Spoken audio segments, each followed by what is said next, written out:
নির্ধারিত হয়েছে, ক্ষমতার রাজনীতিতে জনগণের লাভ কোথায়, এই বিষয়ে আজ আমরা আলোচনা করব।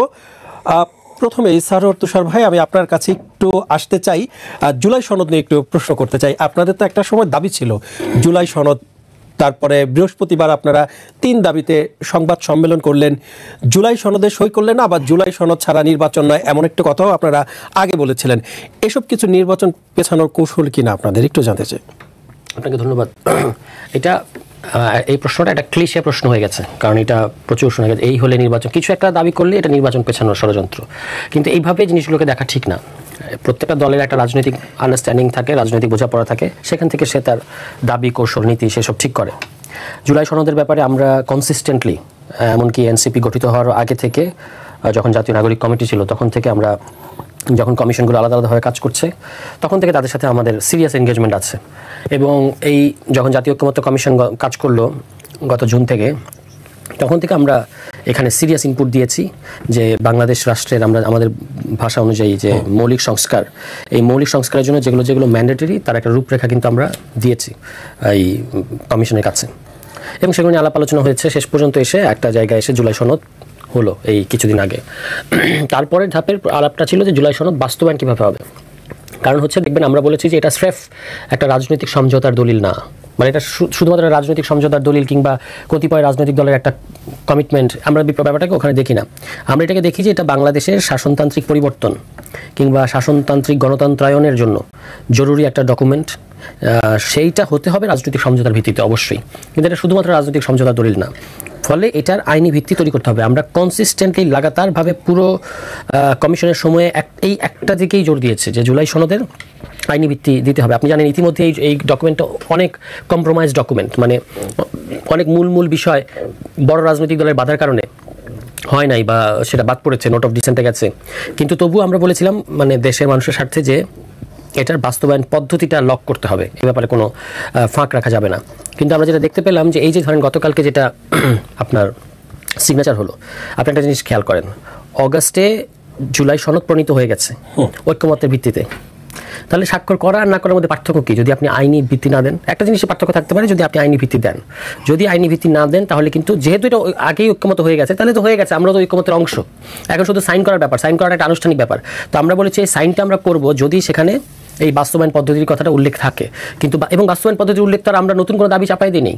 বাস্তবায়ন পদ্ধতির কথাটা ওই কমিশনের আলোচনাতেই আপনার ঐক্যমত্য হয়েছে যে একটা জুলাই সনদ আদেশ দেওয়া হবে, তারপরে গণভোট হবে, তারপরে আগামী সংসদকে দ্বৈত ক্ষমতা দেওয়া হবে, অর্থাৎ তার কিছু সময়ের জন্য সংবিধানে পরিবর্তন করার এখতিয়ারও থাকবে। এই রোডম্যাপটা তো আলোচনা করে ঐক্যমত্যে এসেছে। তাহলে এটা কেন আপনি এখানে উল্লেখ থাকবেন? উল্লেখ না থাকাটা একটা বড় সন্দেহের কারণ। এবং আপনি দেখবেন যে আমাদের দাবির মুখে কমিশন থেকে বলা হলো যে এখনও টেক্সট সংশোধনের সময় নাই বা সুযোগ নাই। ওকে, ভালো কথা। এখন গতকালকে কি ঘটলো? গতকালকে যখন জুলাই যোদ্ধা নামে অনেকে, তার মধ্যে অনেক শহীদ পরিবারের সদস্যরাও আছেন, মানে শহীদদের পরিবারের সদস্যরাও আছেন, তারা গেলেন ওই দক্ষিণ প্লাজায় এবং গিয়ে যখন একটা বিক্ষোভ করলেন, তখন কমিশন তাৎক্ষণিকভাবে 5 নম্বর দফা অঙ্গীকার সংশোধন করে। তাই এটা আপনি কীভাবে সংশোধন করলেন?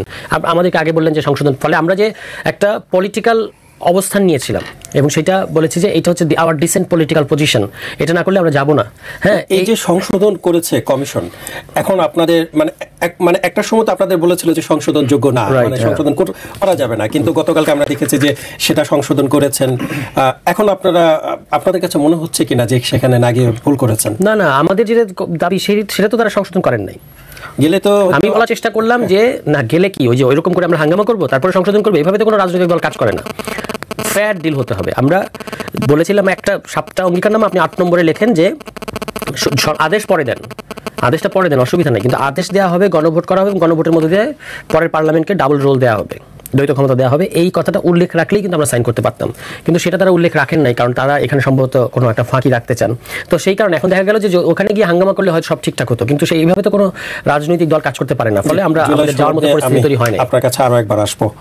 জনাব তারেক, আপনার কাছে একটু জানতে চাই যে জাতীয় নাগরিক পার্টির আহ্বায়ক জনাব নাহিদ ইসলাম বলেছেন যে ঐকমত্যের নামে কিছু দল জনগণের সাথে প্রতারণা করছে। তাহলে যে গতকালকে জুলাই সনদ স্বাক্ষর অনুষ্ঠানে 25টি দল গিয়েছেন, তারাও কি জাতির সাথে প্রতারণায় অংশ নিলেন কিনা আপনার পর্যবেক্ষণকে বা মতামত জানতে চাই।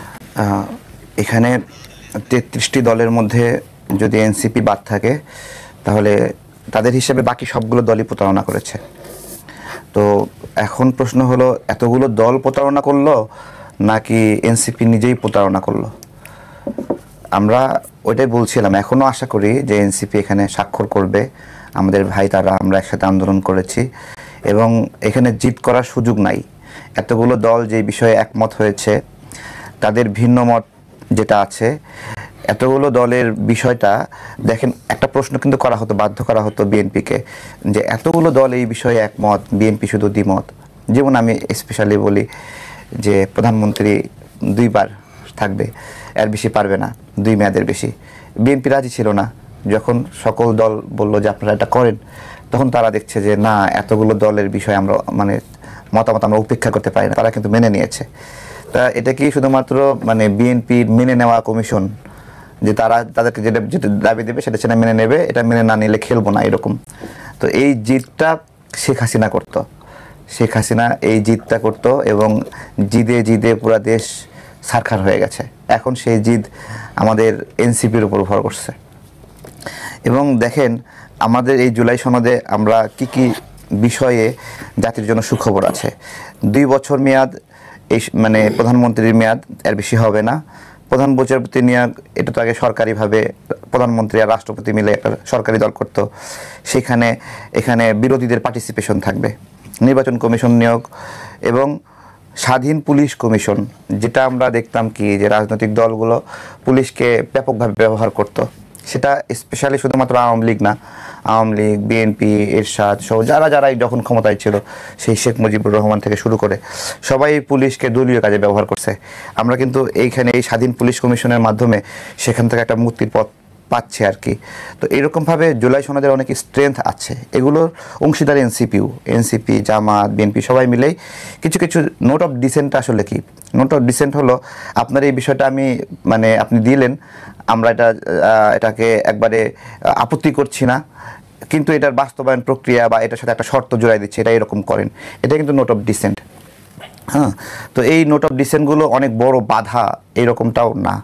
তো যাই হোক, এখানে অনেকগুলো বিষয় সামনে আসছে। তার মধ্যে প্রধান সমস্যা হলো যে জায়গাতে ছকটা আঁকা হয়েছিল গণভোটকে কেন্দ্র করে, যে এই গণভোটটা এরকমভাবে ছুড়ায় দেওয়া হবে যে এখানে পিআরের অপশন আছে, এখানে আরও বেশ কিছু মানে ডিসিশনাল জায়গা আছে যেগুলোতে বিএনপি একরকম, জামাত একরকম বা এনসিপি একরকম।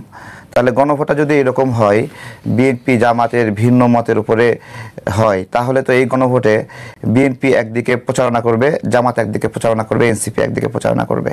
তার মানে কি? তার মানে হলো আমরা জুলাইয়ের যারা শক্তিটা আছি, সেই শক্তিটাই পরস্পরের বিরুদ্ধে ক্যাম্পেইন করতে হবে সেই গণভোটে। অথচ আমাদের গণভোটের ক্যাম্পেইন